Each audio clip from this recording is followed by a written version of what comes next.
on an all-new Dr. Phil. I am verbally abusive. I get a kick out of it. You've got a guy telling you, I get a kick out of jacking with you. She's left him 4 times. You choose him over your children. Yes. But she always comes back. Do you often think you're the smartest guy in the room? Most attractive, not the smartest. You didn't want to come here. I have a very important job that I couldn't leave. We had time to go on a 3-day bender, but you didn't have time to come here for a day. Let's do it. Have a good show, everybody. Here we go. This is a safe place to talk about hard things. Stand by. We'll count you down. I try to be an emotional compass and point you in the right direction. 5, 4. I am not giving up on you.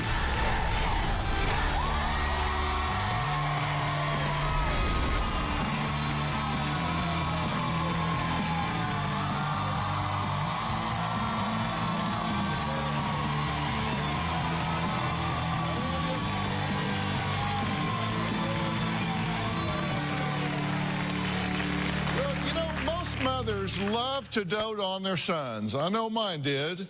They're perfect little angels who can do no wrong. Well, Wendy isn't one of those moms. In fact, she says her youngest son, Grant, is a professional con artist.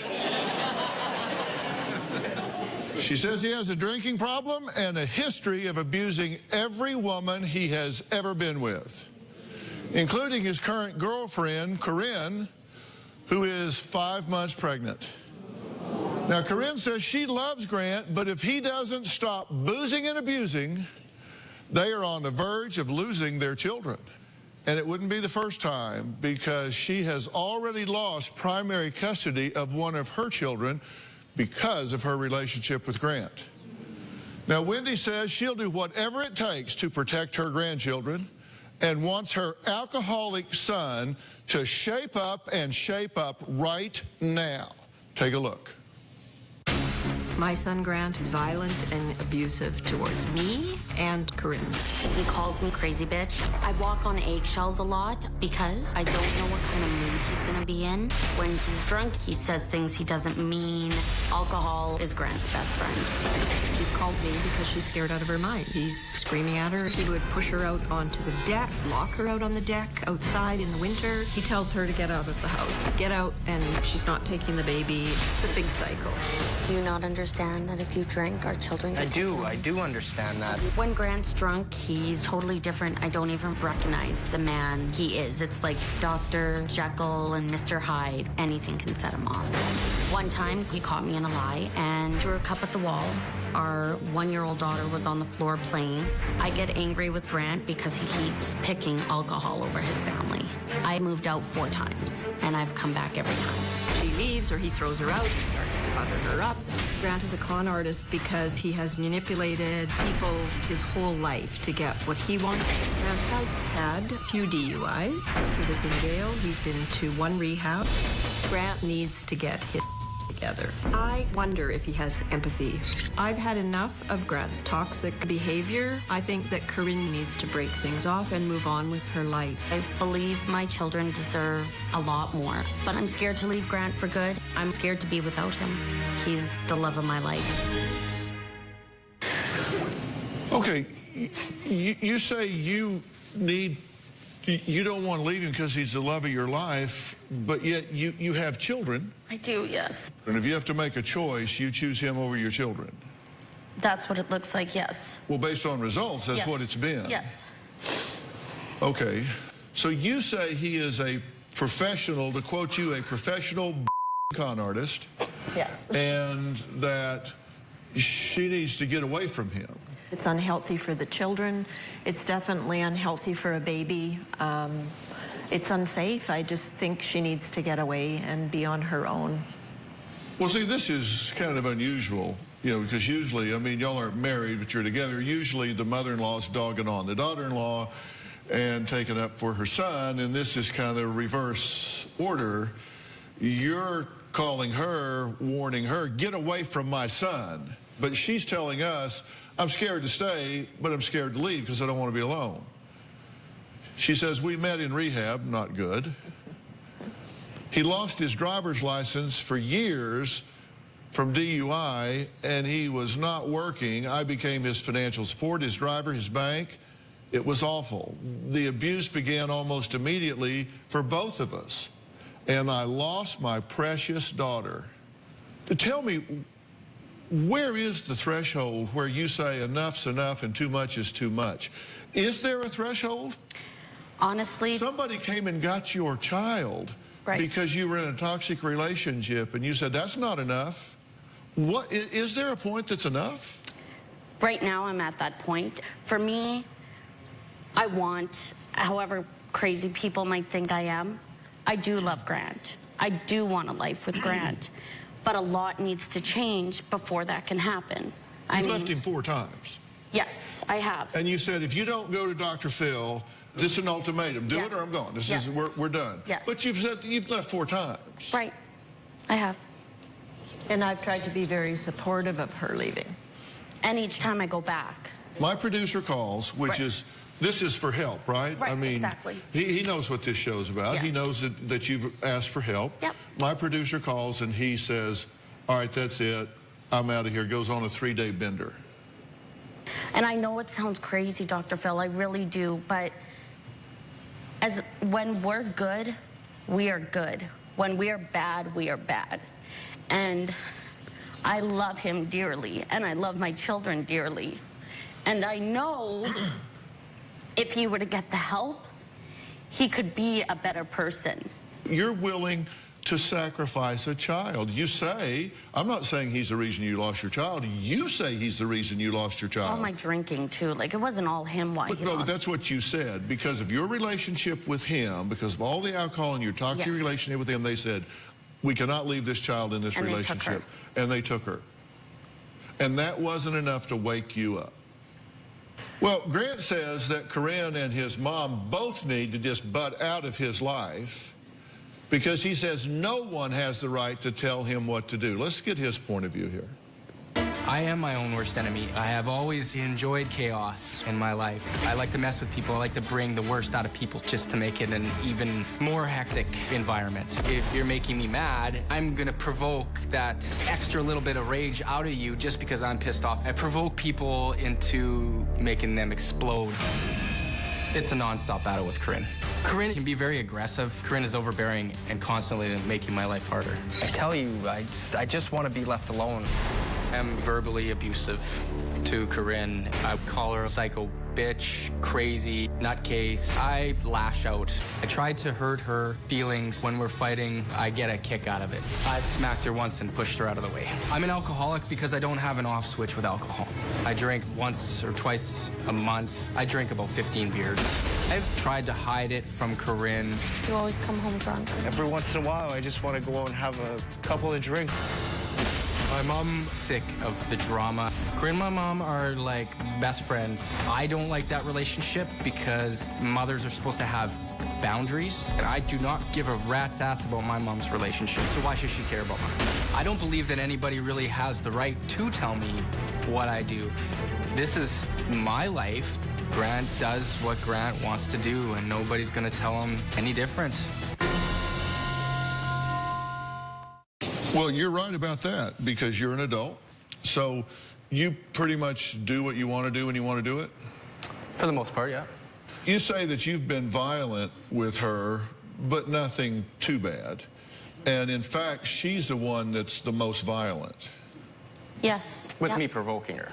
Yeah. Yeah. Have you ever had a relationship that worked? Long term, not really. How would you rate this one on a scale of 1 to 10 if 10 was smooth sailing? 10 was smooth sailing? Yeah. This one, 6? 4? 4? 4? 4. Yeah, let's How give would it you a rate this on a 1 to 10? 5. 5? Mm-hmm. Okay. Wow. Yeah. 4 and a 5. Well, like she said, when it's good, it's good. When and when it's it's bad, it's it's... bad. What do you think he wants? I think he honestly wants us to be happy and not live this chaotic life. Really? Yes. We're going to take a break and come back and test that sentence against reality. When Corinne and Wendy both say Grant is an alcoholic, Grant says some people go to the gym, well, he drinks beer, and they just need to deal with it. We'll talk about that and this sentence after the break. All I've ever wanted is a sober and healthy life with Grant. Grant has tried many different programs. He's gone to rehab, he's done AA, he's never completed them. I'm not as bad as most alcoholics. Alcohol is an escape for me. And later, you say, well, but I love him. When it's good, it's good. When it's bad, it's bad. That's the way I feel. You're offering that as an explanation for why you are giving up your children. Yes. Tomorrow on an all-new Dr. Phil, a grandmother murdered, Your son stabbed your mother. He killed your mom. a daughter estranged. Stop. You don't have to stop. You can say whatever you want. The way that she's talking to me, I'm not receptive to it at all. That's a little self-righteous for somebody that has done the things that you have done as a parent. Listen, I don't have to be here admitting that I abused my child, okay? That's tomorrow. Corinne is abusive towards me and has been physical in the past. She has attacked me out of pure rage. I start the physical abuse between Grant and I. I'm the one more lashing out. One time, Grant came home. I have a very strict rule that if he drinks, don't come home. That's the bottom line. He came home, and I was nagging him, and I took his phone away. I lost it, and I punched him a couple times in the arm, and I hit him in the face as well. I feel this rage building up inside me. It feels like I'm going to explode. I sometimes enjoy pushing Corinne's buttons. The more you love somebody, the more passion for that person is there. And sometimes passion can get distorted with anger. Corinne wrote into the show saying she was scared of her boyfriend Grant. She said things started going downhill when the two had the bright idea to celebrate their sobriety by going on a drinking binge. Well, they met in rehab. Corinne has since stopped drinking, but Grant says that he still uses alcohol. I definitely am an alcoholic. I'm not as bad as most alcoholics. Alcohol is an escape for me. I don't know what's wrong with me. I just feel like every time I can just go out and have 1 or 2 drinks, and it just never turns out that way. Definitely cannot handle 1 or 2 drinks. Grant resents me for being sober or being able to stay sober. I was 15 when I started drinking, and then it turned to the point where I was blacking out. I've been sober for 2 years. My mother was an alcoholic. Everybody in my family is an alcoholic. When I was raising my kids, I would just sit at home and drink by myself till I passed out. My kids, they never saw me drinking. They never saw me drunk. I've been sober for 26 years. I could never have stopped drinking without Alcoholics Anonymous. AA changed my life. Grant does not want to hear any more about Alcoholics Anonymous. I don't want my girlfriend around dirty old alcoholic drug addicts. I personally believe that Alcoholics Anonymous doesn't work for me.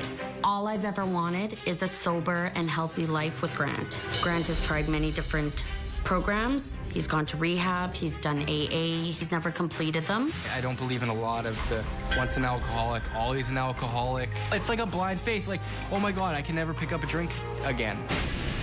Says who? Before we went to break, I asked you what you think he wants.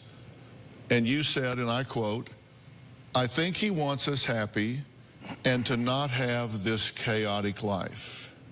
Well, I think words are really powerful. I think words are really important. Words we say to ourselves and words we say to each other. And you didn't want to come here, right? I have a very important job that I couldn't leave at that moment. We had time to go on a 3-day bender. I did say, How'd you have time for that, but you didn't have time to come here for a day? That is a good point. Do you often think you're the smartest guy in the room? Most attractive, but not the smartest, no. In that case, you got it. You what? You have that. I'm the most attractive or I'm the Both. smartest? You're both most attractive and smartest gentlemen. Yeah. Well, I said I think words are important, and I asked you what you thought, and you said, I think he wants us happy and he doesn't want the chaos. Yeah. Well, when you did your interview for us, you did a tape piece. I actually transcribed. We played it earlier, but I transcribed it because I don't think you listen a lot to what he says. Probably not, no. Let's look at what he says. His first line is encouraging to me because it indicates some insight. He says, I'm my own worst enemy, because I think you realize you get in your own way. Oh, yeah, all the time. I have always enjoyed chaos in my life. I have enjoyed chaos in my life. I like to mess with people. I like to bring the worst out in people. To make it even more hectic. I like that. If you're making me mad, I'm going to provoke that extra little bit of rage out of you just because I'm pissed. I provoke people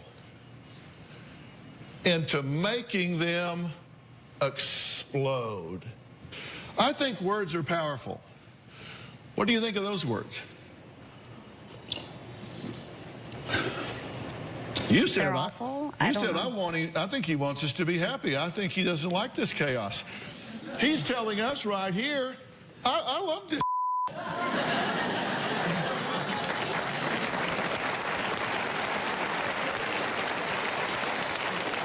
He's telling you I thrive on chaos. I call her a psycho bitch crazy nutcase. I lash out. I try to hurt her feelings. I try to hurt her feelings. When we're fighting, oh yeah, I get a kick out of it. Now he's just talking. He's just letting his alligator mouth overload his hummingbird ass is what he's doing right here. Our life was good. We both had great jobs, a home, everything was going good. What could possibly go wrong? We drank. And that was the worst decision that we've ever made in our entire relationship. That's when I saw Corinne for the first time. Corinne the alcoholic.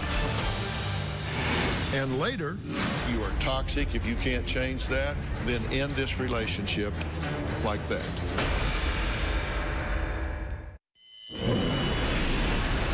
Our relationship took a turn when we both relapsed. Our life was good. We both had great jobs, a home, everything was going good. What could possibly go wrong? We drank.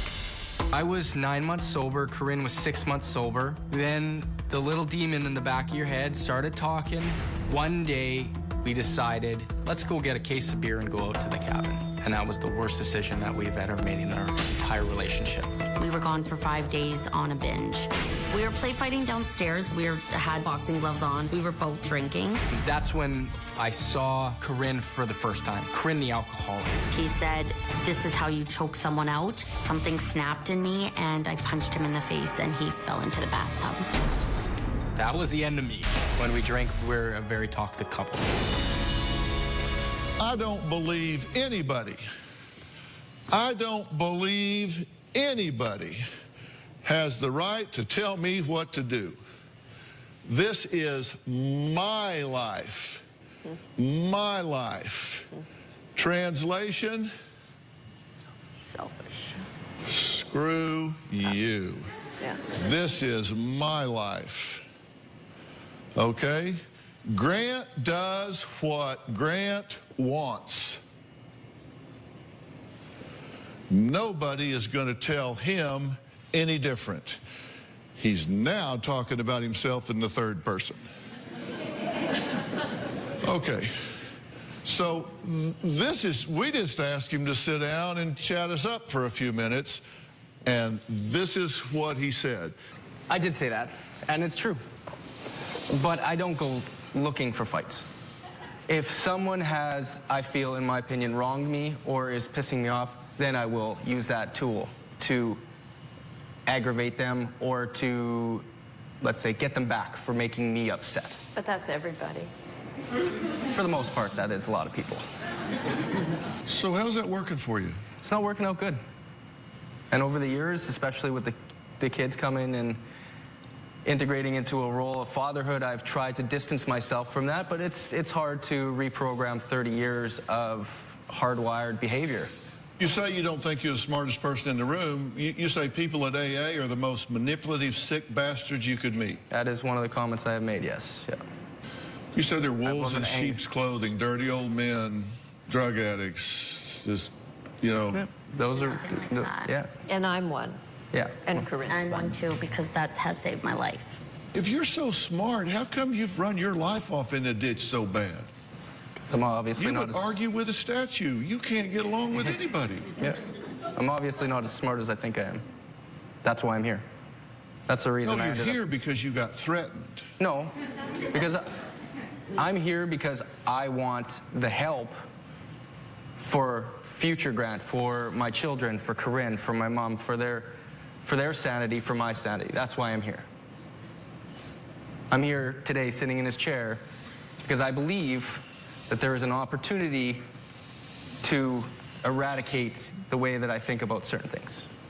Well, we're going to put that to the test in a minute because I got some questions for all of you. Corinne says she's tried to leave Grant numerous times, but his, quote, lame half-ass apologies keep her coming back for more.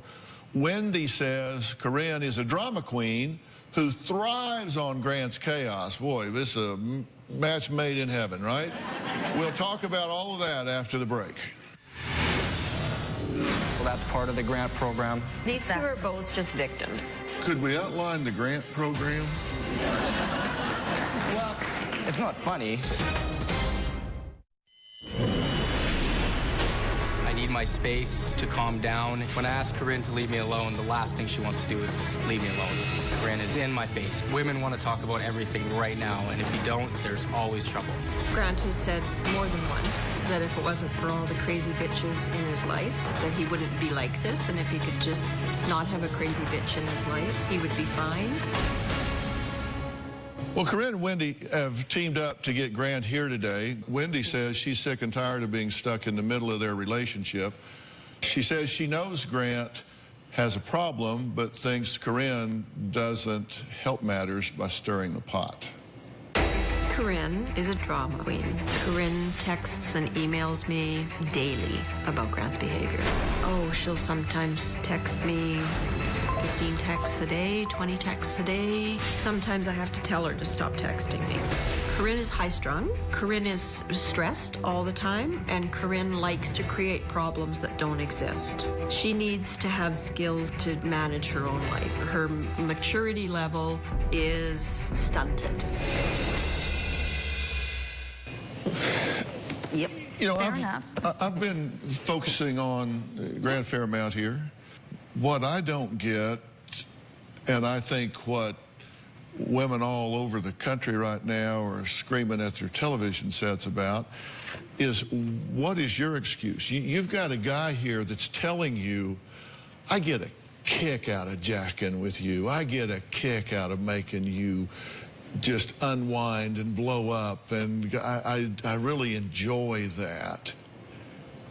And you lose custody of a child, you're in jeopardy of losing custody of another one and the one that's on the way.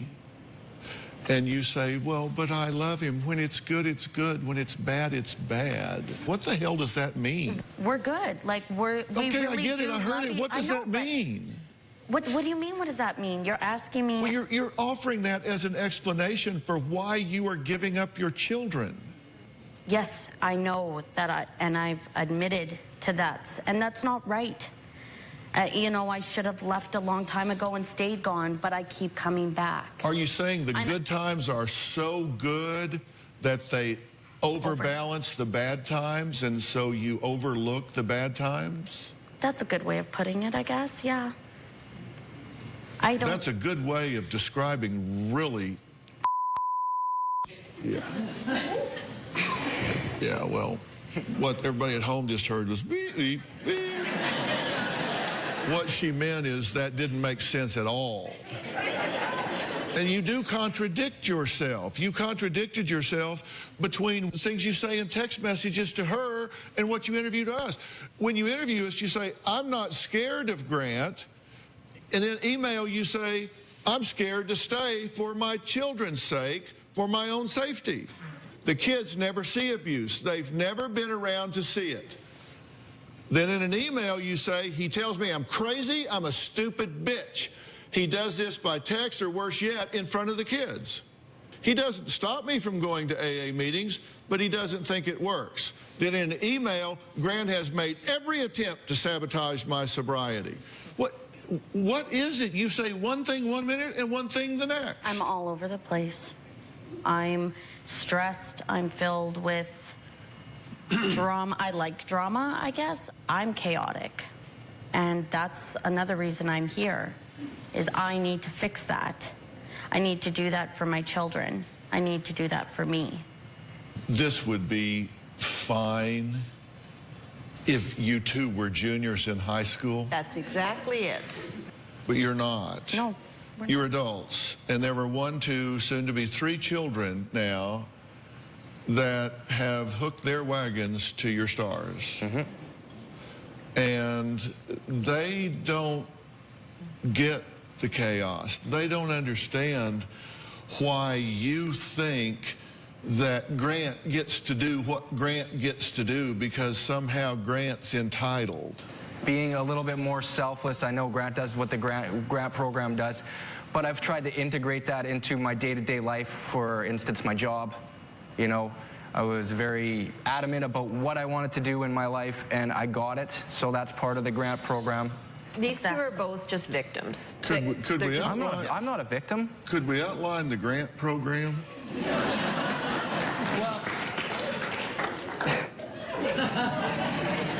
it's not funny. It's actually quite... It's not. I'm just curious what the Grant program is. Well, if I have a Dr. Phil program here I was kind of interested in going over. Wendy says her son Grant was so out of control as a kid she had to put him in foster care when he was 9 years old. Really? And then we are going to talk about the Dr. Phil program. We'll be right back. Tomorrow on an all-new Dr. Phil, Mom admits she beat her daughter. Stop. The way that she's talking to me, I'm not receptive to it. That's a little self-righteous. I don't have to be here admitting that I abused my child. That's tomorrow. My mom sent me to foster care because I was out of control. I took him to a specialist when he was 8. I had taken him to many doctors. When he got into elementary school, it started out that he was fighting with kids. He'd bring a pocket knife to school. He'd threaten kids at school. I drove to Child and Family Services, and he was in the back of the van trying to smash my windows out with a golf club. I watched Dr. Phil when he first started. I wanted to contact him back then when I couldn't get any help for Grant. Now, as he's gotten older, I just see the same problems just escalating and getting worse. I actually made a list of everything that, not everything, but of a pretty good sampling of what I think the problems are here. First off, toxic home. I think you came from a toxic home. I think you have created a toxic home. There's aggression and arguing and alcohol and physical abuse, mental abuse, verbal abuse. You just live in a toxic environment, and you're bringing up kids in a toxic environment. Okay, so who's living in this toxic environment? Well, you are immature. You've got 2 people here that never grew up. A mother doesn't let their child go because they want to continue to live with a drunk, because they want to continue to be a drunk. If Child Protective Services comes and says, whoa, lady, what you do is say, Yeah, I'm kicking your ass to the curb. You people tell me what I need to do to keep this child with me. I need to do parenting classes. I need to grow up. I need to straighten. Whatever I need to do, this child is mine, and nobody takes this child. That's maturity.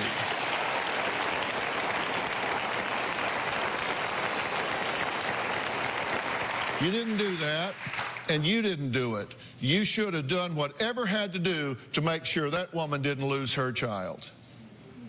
And why didn't you do it? Because you, both of you, are hedonistic. I mean, you seek pleasure and avoid pain. You go for immediate gratification. Because mature people are willing to sacrifice now to get a whole lot later. Yes.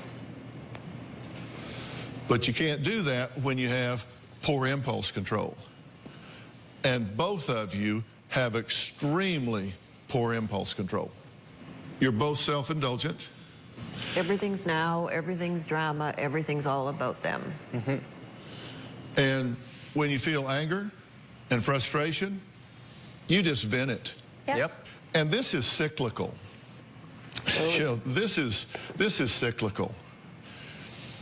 You get verbal and emotional. You've already told us you enjoy it. You get a kick out of it. You like to poke her and just drive her nuts. In the moment. And then so you attack him and you start slapping him and slugging him and kicking him and scratching him. And then he goes, yeah, got her, man. Look at her. She's going nuts. I love this. And then you attack him more, and then you guys are just, you look like a Roadrunner cartoon, except it ain't funny. You got to stop being what's written down next. And that is cynical. I think what's been in the grant program has been pain. Pain. Very cynical. Lots of pain, though. And the interest you got to put ahead of your own. My children. Is your children. And to do that, you have to write an entirely new life script. And I'm going to tell you both how to do that after the break.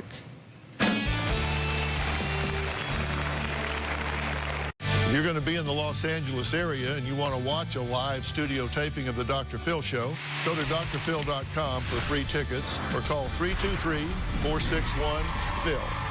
That's 323-461-7445. You have to decide, each of you, you have to decide first off, we either fix this or we get away from each other.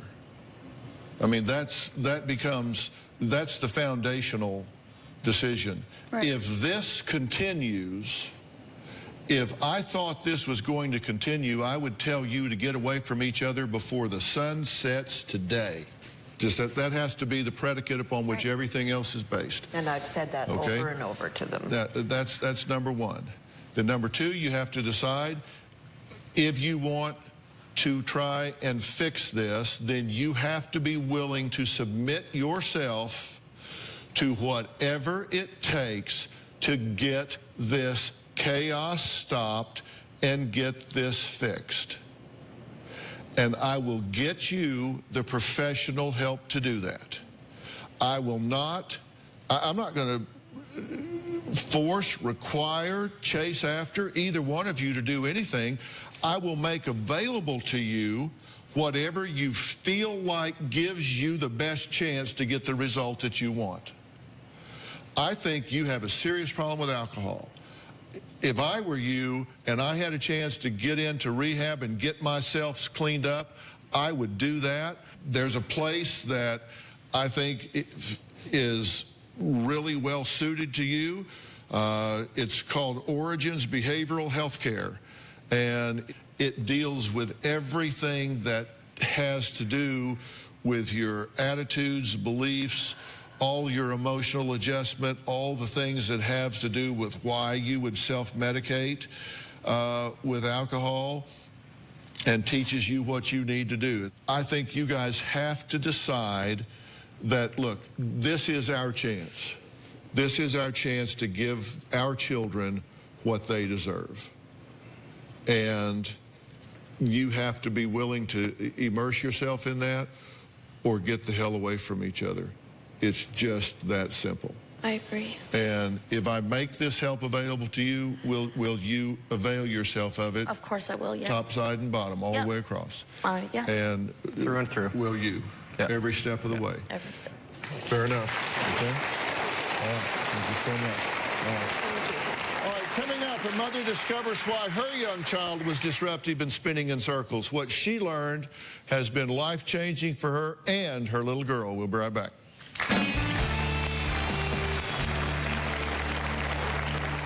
Ready to get real? Go to drphil.com for advice on relationships, parenting, finances, and more. Plus, weigh in on your favorite episodes, share your stories, and find support in the Dr. Phil community. When you sign up for the community, you will automatically be subscribed to the Dr. Phil Show newsletter. Log on to drphil.com today. My next guest, Hillary, has 3 beautiful young daughters. Everything seemed picture perfect until 3 months ago when she received news that her 7-year-old was diagnosed with ADHD. Now, Hillary says she is at a loss on how to help her little girl and wonders if she could have prevented her daughter's disorder. Take a look. Hello! Calm down. My middle child, she's out of control. No, I don't want to. My daughter suffers from attention deficit hyperactivity disorder. She is constantly angry over the smallest things. She just screams and yells. No! Being around my daughter is like walking on eggshells. Having a child that suffers from ADHD is a struggle every day. Sometimes she gets very wound up that she will sit on the ground and spin in circles. I feel hopeless when I cannot control a situation with her. I feel like I neglect my other children because of my daughter's disorder. I often wonder why it had to be my child. Well, Hillary is here with us, and also joining us is our very good friend, welcome back this season, Dr. Frida Lewis Hall, Chief Medical Officer of Pfizer. So, welcome. Hillary, prior to her diagnosis, were there signs that something was going on with your 7-year-old? Yes, she was very fidgety, couldn't sit still, couldn't focus, would fight with her sisters a lot. Yeah, and siblings do that, of course. And you mentioned that you really feel guilty about your child's ADHD and are kind of wondering if this is your fault. I feel like it's my fault. Like, I'm guilty. There's something I could have done different. Like, people think I'm a bad parent. From a medical standpoint, does parenting have anything to do with a child developing ADHD? I really want to say first to Hillary that attention deficit hyperactivity disorder, or what we call ADHD, is not the result of poor parenting. Is not the result of poor parenting. It's also not the result of common misconceptions like, oh, I let them watch too much television, or they play too many video games, or eat too much sugar. So this is a real medical condition, and it's a common one. About 11% of children school-aged in the United States, so that's ages 4 to 17, are diagnosed with ADHD. That makes it one of the most common brain disorders that affects young children. So what has been the reaction of family members and even the general public to your daughter's behavior? They tell me she has middle child syndrome and she just needs more spankings. Yeah, that's a good plan. So, look, here's the big question. I mean, how can a parent tell when a child is just misbehaving versus it being something more serious, something neurological? The symptoms of ADHD are things like some you mentioned: fidgeting, talking excessively, really being disorganized or disruptive, impatient, interrupting, distracted, also being forgetful or unable to pay attention to detail. So I'm looking and people are like, yeah, that's all kids, right? Well, yes, true. All children may exhibit these behaviors at one point or another, but children with ADHD are a little bit different. They have these behaviors over time. usually 6 months or more before the age of 12. And these behaviors are excessive for their age. How does this show up in the educational process? Because I know her daughter has had an impact and they want her to repeat a grade because of her inattentiveness. It's not unusual for kids with ADHD to have trouble in school, and it can show up as learning disabilities, disruptive behaviors, mood disorders like anxiety and depression. All of these affect what's happening in school. So what are some things that parents can do to help manage their kids' ADHD symptoms? First step, visit to the pediatrician. Your pediatrician may be involved in checking for things like seizure disorders, sleep disorders, things like thyroid problems. These can actually resemble ADHD, so you want to make sure that you know what's going on there. And then you want to make sure that they are properly diagnosed with ADHD. Then a long-term treatment plan gets put in place. There may be a whole range of things that we can do to manage ADHD. It may be behavioral therapy, counseling may be recommended, educational interventions may be needed, and medication might be recommended as well. So ask all the questions that you can possibly ask, get comfortable with the recommendations, put the treatment plan in place. Then you want to really follow it carefully and make sure that if there are any changes in behavior, symptoms, new symptoms, you're in constant touch with your healthcare team. And Hilary, I'm saying this to you and all the parents out there that are in this situation. The first thing you got to do is educate yourself. So, you know, there's so many misconceptions around this disorder, and one of them is that children somehow outgrew ADHD when they became adults. No, not so much. And so what we now know is about 40 to 60% of children with ADHD grow into adults with symptoms of ADHD. So that long-term treatment plan that you and I keep mentioning to you is really important, because you want one that's flexible and can be adjusted to the new environment. It's critical that you get the right diagnosis. For tips on the everyday management of ADHD, as well as links to parenting resources, you can visit gethealthystayhealthy.com. You can also sign up for our monthly newsletter for health information sent directly to your inbox. Thanks for being here again. Thank you. And thanks for sharing this story. I really appreciate it. I want to thank all of my guests today, especially Dr. Frida Lewis Hall and Origins Behavioral Health Care. For more information on today's show, you can visit drphil.com. We'll see you next time. Hilary, thanks so much.